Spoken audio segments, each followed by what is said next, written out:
എമ്പുരാൻ എല്ലാവരെയും പോലെ തന്നെ വെയിറ്റിംഗ് ആണ്. മറ്റേ ടീസർ കണ്ട പോലെ തന്നെ പടം കാണണം. അല്ലെങ്കിൽ ഉറപ്പായിട്ടും ലൂസിഫർ കണ്ടപ്പോൾ മുതൽ തന്നെ രണ്ടാം പാർട്ടിന് വേണ്ടി വെയിറ്റിംഗ് ആയിരുന്നു. പുതിയ സിനിമ ഇറങ്ങുവാണ്. അതെ, ഏപ്രിൽ 24-നാണ് ഹാല് നമ്മൾ പ്ലാൻ ചെയ്തത്. എന്തൊക്കെയാണ് ഹാലിൽ ഞങ്ങൾക്ക് കരുതിയ സർപ്രൈസ്? Romantic love entertainer. അതെ, അതിപ്പോൾ സർപ്രൈസ് എന്ന് വെച്ച് കഴിഞ്ഞാൽ ഇപ്പോൾ ഹേ പെണ്ണെ എന്ന് പറഞ്ഞൊരു പാട്ട് കണ്ടതുപോലെ ഇനിയും പാട്ടുകൾ ഉണ്ട് സിനിമയിൽ. വേറെ രീതിയിലുള്ള വേറെ ജോണറിലുള്ള പാട്ടുകളും ഉണ്ട്. ഒരു മ്യൂസിക്കൽ എൻ്റർടൈനർ പ്രതീക്ഷിക്കാം. അതാണ് ഒരു love story, musical love story. അതായത് കംപ്ലീറ്റ് ആയിട്ടൊരു പണ്ട് നമ്മൾ അനിയത്തിപ്രാവെല്ലാം കണ്ട പോലെ അല്ലെങ്കിൽ ഒരു ലവ് സ്റ്റോറി എന്ന് പറയാൻ പറ്റുന്ന ഒരു സിനിമയായിരിക്കും. ലവ് ഇതിനകത്തൊരു പാർട്ടല്ല, ഇത് കറക്റ്റ് ഇവർ ഈ ആൺ പെൺ ഇവരുടെ റിലേഷനിലൂടെ തന്നെ പോകുന്നൊരു കഥയാണ്. അതിനകത്ത് ഞാനൊരു പാട്ട് റാപ്പ് ചെയ്തു, പിന്നെ ഒരു പാട്ട് ഒരു മെലഡി പോലത്തെ ഒരു പാട്ട് പാടുകയും ചെയ്തു. അപ്പം അതെല്ലാം ഇനി ഇറങ്ങാനുണ്ട്. പിന്നെ എല്ലാവരും വെയിറ്റ് ചെയ്യുന്ന പോലെ ആതിഫ് അസ്ലത്തിൻ്റെ പാട്ടുണ്ട്. ഹിജർ എന്നാണ് ആ പാട്ടിൻ്റെ ടൈറ്റിൽ ഇട്ടിരിക്കുന്നത്. അതും വരാനുണ്ട്.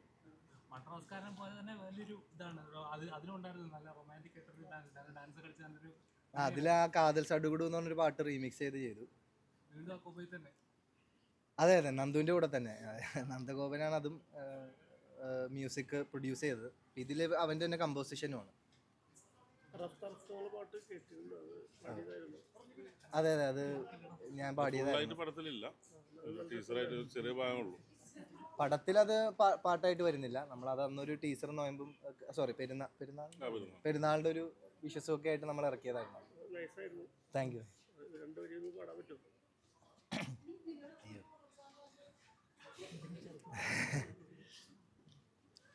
रफ्ता रफ्ता हो मेरे हस्ती का सामा हो गए, रफ्ता रफ्ता हो मेरे हस्ती का सामा हो गए.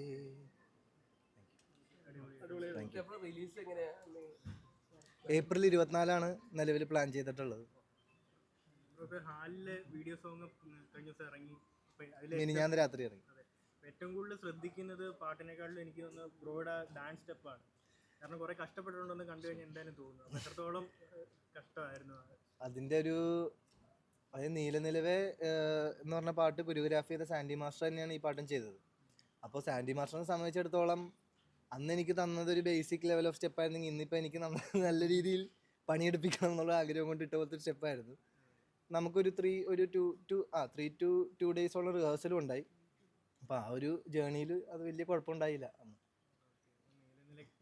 ശേഷം ചർച്ച ചെയ്യാൻ പോകുന്ന മറ്റൊരു സോങ് അങ്ങനെ ആയിത്തീരട്ടെ. അതെ, ബോളിവുഡില് നമ്മുടെ ചാക്കോച്ചന് ശേഷം പിന്നെയും ഒരു റൊമാൻറ്റിക് സ്റ്റെപ്പ് ഒക്കെ ചെയ്യാൻ പറ്റിയ ഒരാള് ഇനി ഷെയ്നിക്കാണെന്നൊക്കെ പറയുന്നുണ്ട് ആൾക്കാർ.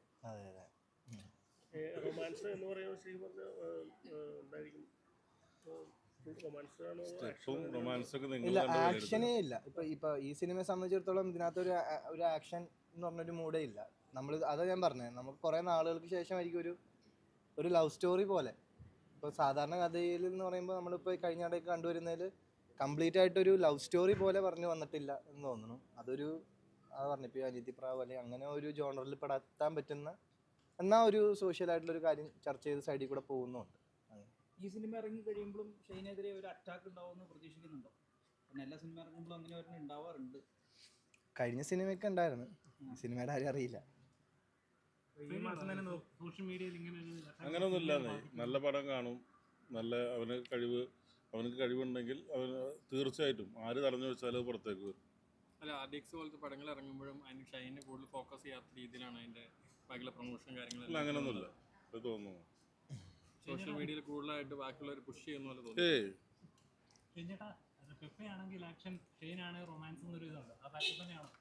ഇപ്പൊ അതെ, ഇനി ആക്ഷൻ ചെയ്യുമ്പോൾ നോക്കാമോ? അതാ ഞാൻ പറഞ്ഞു. ഇപ്പൊ അത് കഴിഞ്ഞിട്ട് RDXന് ശേഷം വന്ന പടം ലിറ്റിൽ ഹാർട്ടായിരുന്നു. റൊമാൻസ് ആണല്ലോ ചെയ്യണത്. അതെ, റൊമാൻസ്. ഇനി ആക്ഷൻ്റെ പടത്തിന്റെ വിഷയം വരുമ്പോൾ നമുക്ക് ആക്ഷൻ നോക്കാം. നല്ലതാണെങ്കിൽ അതിനേക്കാൾ മേലെ പോകണമെങ്കിൽ നോക്കാം, താഴെയാണെങ്കിൽ ഈ മാസം തന്നെ നോക്കുവാണെങ്കിൽ മലയാളത്തിൽ ഒരുപാട് ഗംഭീര സിനിമകൾ വരാനുണ്ട്. അപ്പം ഇന്ത്യയിലെ തന്നെ one of the most awaiting ആയിട്ടുള്ള ഫിലിം എമ്പുരാൻ അടക്കമുള്ള സിനിമകൾ വരുന്നുണ്ട്. അപ്പം മറ്റ് സിനിമകളെയൊക്കെ എങ്ങനെയാണ് നോക്കുന്നത്? എമ്പുരാൻ എല്ലാവരെയും പോലെ തന്നെ വെയിറ്റിംഗ് ആണ്. മറ്റേ ടീസർ കണ്ട പോലെ തന്നെ പടം കാണണം. അല്ലെങ്കിൽ ഉറപ്പായിട്ടും ലൂസിഫർ കണ്ടപ്പോൾ പോലെ തന്നെ 2ാം പാർട്ടിന് വേണ്ടി വെയിറ്റിംഗ് ആയിരുന്നു. അപ്പോൾ ടീസറും കൂടെ കണ്ടപ്പോൾ അതിൻ്റെ ഇരട്ടിച്ചു കാണാനുള്ള ആഗ്രഹം. ആ ദിവസം കാണോ?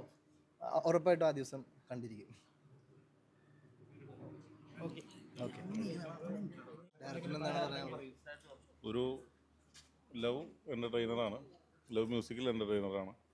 പിന്നെ ഷൈൻ്റെ നല്ല പെർഫോമൻസും നല്ല റൊമാൻസും എല്ലാം ഇതിലുണ്ട്.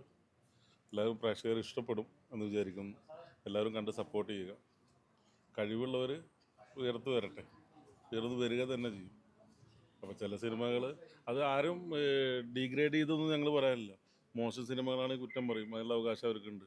നല്ലത് ചെയ്യുമ്പോൾ അതും സപ്പോർട്ട് ചെയ്യണം. അത് പിന്നെ ഡീഗ്രേഡ് ചെയ്യാനോ അല്ലെങ്കിൽ മോശം പറയാനോ ആരാണ് ഇരിക്കുന്നതെന്നൊന്നും വിഷയമല്ല. കാരണം നല്ലത് പറയാൻ ഇപ്പോഴത്തെ ആൾക്കാരുണ്ടെങ്കിൽ ഒരാളിനെയും താഴ്ത്താൻ നമുക്ക് പറ്റും. ഞങ്ങളെ വിശ്വസിക്കുന്നില്ല. കഴിഞ്ഞ ഷെയ്ൻ്റെ പടം നല്ല പടമായിരുന്നു, പക്ഷെ ഈ ഒരു അറ്റാക്ക് അല്ല, ചിലർക്ക് ഇഷ്ടപ്പെടില്ല ചേട്ടാ. ഫോറൻസില്ല ചേട്ടന് ഇഷ്ടപ്പെട്ടു, ചേട്ടൻ്റെ ആ ഒരു ടേസ്റ്റ് അതായിരിക്കാം. ഇഷ്ടപ്പെടാത്തവരുണ്ടായിരിക്കും. ഇപ്പോൾ എല്ലാ പടം ഇപ്പോൾ മാർക്കോ ഒരുപാട് ആൾക്കാർക്ക് ഇഷ്ടപ്പെട്ടു. ഇപ്പോൾ ചില സിനിമകൾ ഇഷ്ടപ്പെടാത്ത സിനിമകളുണ്ട്. ചില തിയേറ്ററിൽ നിന്ന് പോയിട്ട് ഇഷ്ടപ്പെടുന്ന സിനിമകളുണ്ട് OTT കാണുമ്പോൾ. അപ്പോൾ എല്ലാവരും ടേസ്റ്റ് ഒന്നല്ല. സിനിമയുടെ ഓരോ നിയോഗമാണ്. പിന്നെ എല്ലാവരും ടേസ്റ്റ് ഒന്നല്ല. അതെ. അപ്പോൾ നമ്മൾ മെജോറിറ്റിയുടെ ടേസ്റ്റ് ഒന്നായി വരുമ്പോഴാണ് ഒരു പടം ഹിറ്റാണ്. അപ്പോൾ ഹാലും ആ ഒരു രീതിയിലാണ് ഒരു എൻ്റർടൈനറായിട്ട് ഞങ്ങൾ ഒരുക്കിയിട്ടുള്ളത്. അപ്പോൾ നിങ്ങൾക്ക് എല്ലാവർക്കും ഇഷ്ടപ്പെടുന്ന ഞങ്ങൾ പ്രതീക്ഷിക്കുന്നു. ഇഷ്ടപ്പെടുകയാണെങ്കിൽ സപ്പോർട്ട് ചെയ്യുക. അത്ര പറയാം. തീർച്ചയായിട്ടും എല്ലാവരും താങ്ക് യു.